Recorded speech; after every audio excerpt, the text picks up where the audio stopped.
Retirement planning को लेके ना बहुत सारा भ्रम फैलाया जा रहा है कि रिटायरमेंट प्लान के लिए 3 करोड़ चाहिए, 4 करोड़ चाहिए, 5 करोड़ चाहिए।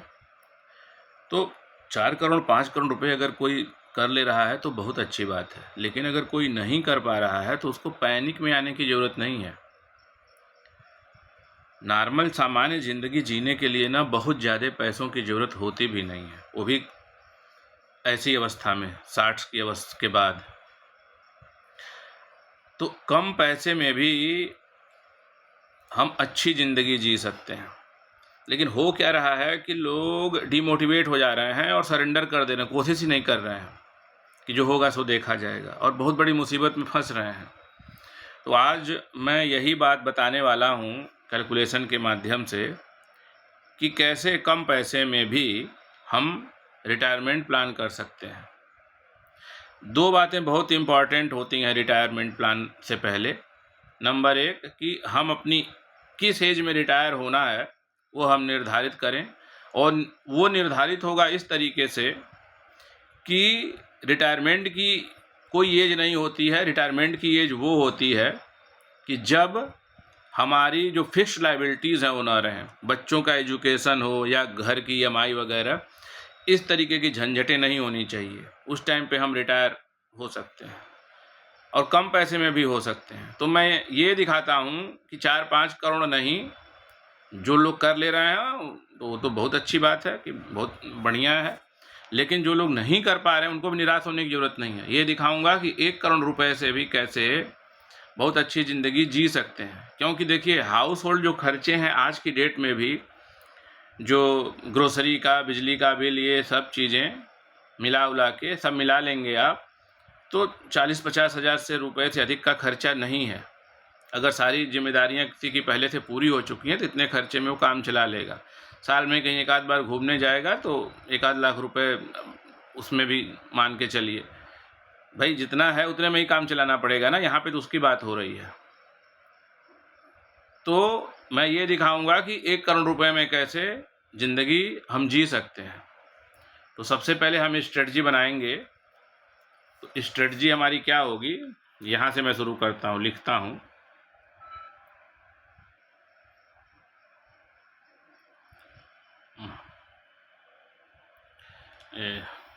देखिए, लिखने में ही गलती हो जाती है। स्ट्रेटजी, STRATEGY,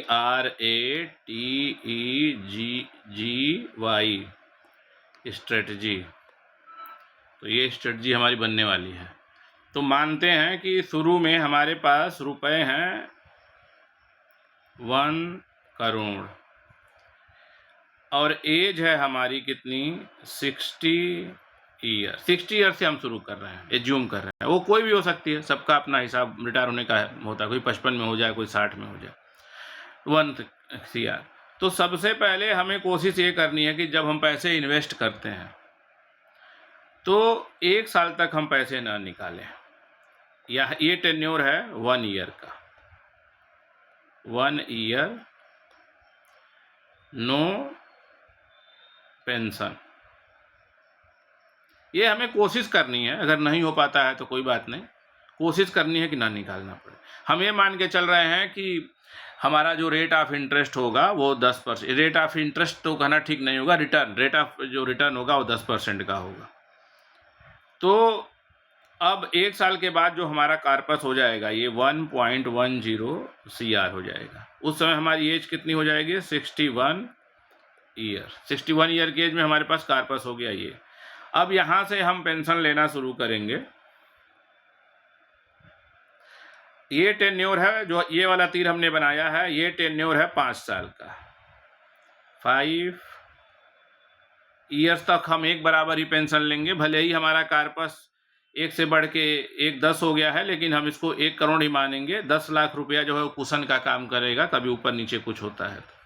5 साल तक हम जो पेंशन लेंगे वो लेंगे 66,000 पर मंथ। ये पेंशन हम लेंगे।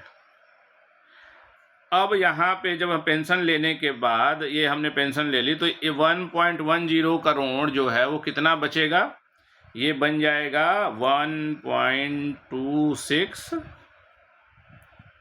करोड़ बन जाएगा। और हमारी एज कितनी हो जाएगी? 61 और 66 ईयर। तो हमारा ये कार्पस हो गया 60 ईयर्स ओल्ड में। हम यहाँ से कहानी नए सिरे से शुरू करते हैं, यहाँ पे ले आते हैं इन सारी चीज़ों को। तो हम उसी चीज़ को दोबारा लिख देते हैं 1.26 करोड़ हो गया ये। हमारी एज जो है यहाँ पे 66 ईयर हो चुकी है। अब यहाँ से हम शुरू करते हैं दोबारा से। तीर बनाए हमने, ये जो तीर है यहाँ से यहाँ तक का जो पूरा टेन्योर है वो 5 साल का है। तो यहाँ पे एज जो हो गई कितनी हो गई? 71, इसके टेन्योर को ख़त्म होते होते। अब हम यहाँ पे पेंशन कितनी ले रहे हैं? हम यहाँ पे पेंशन ले रहे हैं 75 के। हमने बढ़ा दी पेंशन, 5 ईयर्स का जो ये है टेन्योर है, और हमारी पेंशन हो गई 75 के पर मंथ। और कार्पस क्या बचा हमारे पास? हमारे पास जो कार्पस बचा वो बच गया 1.45 करोड़। फिर हम आगे बढ़ते हैं। ये भी टेन्योर 5 साल का है, और 5 साल का टेन्योर में अब एज कितनी हो गई? 76। अब पेंशन हम कितनी ले रहे हैं? हमने पेंशन बढ़ा के यहाँ पे कर दी है 1 लाख। भाई महंगाई बढ़ रही है तो पेंशन तो बढ़ानी पड़ेगी ना, तो इस वजह से बढ़ रही है पेंशन। क्योंकि ऐसा नहीं है ना कि जो आज का 60,000 है वो 10 साल के बाद उतना ही असर करेगा। अब हमारे पास यहाँ पे कार्पस बचा 1.56 करोड़। 76 ईयर की हमारी एज हो चुकी। फिर हम 5 साल का एक वो बनाते हैं। अब हमारी एज हो गई 76 में 5 और 81 ईयर। और यहाँ पे ये भी 5 साल का ही टेन्योर है, 5-5 साल में हम अपनी पेंशन बढ़ा रहे हैं। अब हम यहाँ पे ले रहे हैं 1.10 लाख पर मंथ। ये सब पर मंथ ही हैं, पर ईयर मत समझ लीजिएगा। अब हमारा कार्पस जो यहाँ पे बचा, ये अलग कर देता हूँ इसी से कन्फ्यूजन ना हो जाए। ये जो हमारा कार्पस यहाँ पे बचा हुआ है, 1 मिनट इसको ठीक से लिख दूँ, तो बार बार कन्फ्यूजन करेगा। थोड़ा दूर करके लिख देता हूँ। यहाँ पे बची है 81 ईयर की तो एज हो गई, और जो कार्पस हमारा बचा है वो हो गया है 1.66 करोड़। ये कार्पस हो गया। अब फिर हम यहाँ पे आ जाते हैं। ये भी 5 साल का ही है टाइम, 5 ईयर अगेन हो गया। अब हमने पेंशन कर दी 1.20 लाख पर मंथ।